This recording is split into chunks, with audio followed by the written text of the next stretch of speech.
যারা ভ্রমণ প্রেমী রয়েছেন আজকের ভিডিওটি তাদের জন্য খুবই গুরুত্বপূর্ণ। স্বাগতম আমাদের চ্যানেলে।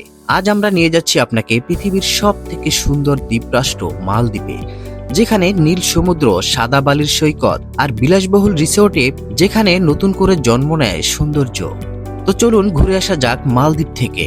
ভারত মহাসাগরের কোলে অবস্থিত ২৬টি অ্যাটল এবং ১,০০০-এরও বেশি ছোট বড় দ্বীপ নিয়ে গঠিত এই মালদ্বীপ। এখানকার স্বচ্ছ নীল পানি আর প্রবল প্রাচীর দেখে মনে হয় এ যেন স্বর্গ পৃথিবীতেই নেমে এসেছে।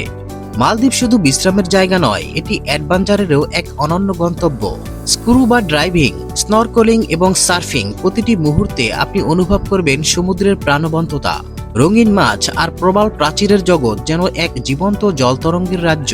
এখানকার ভাসমান ভিলা বা ওভার ওয়াটার রিসোর্টগুলো বিশ্বজুড়ে বিখ্যাত।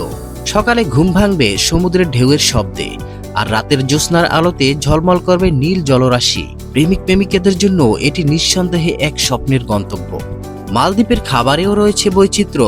তাজা সি ফুড, নারকেলের দুধে তৈরি কারি আর ট্রপিক্যাল ফল, প্রতিটি পদই যেন রুচি আর প্রকৃতির এক চমৎকার মিশ্রণ। যারা কিছু সময়ের জন্য শহরের কোলাহল ভুলে নিজেকে প্রকৃতির মাঝে হারিয়ে ফেলতে চান, তাদের জন্য মালদ্বীপ হলো এক অনন্য আশ্রয়স্থল। তাহলে আপনি কবে যাচ্ছেন এই স্বপ্নের দ্বীপে? কমেন্টে জানাতে ভুলবেন না। ভিডিওটি ভালো লেগে থাকলে লাইক দিন, আর নতুন নতুন ভ্রমণ কাহিনীর জন্য সাবস্ক্রাইব করুন আমাদের চ্যানেল।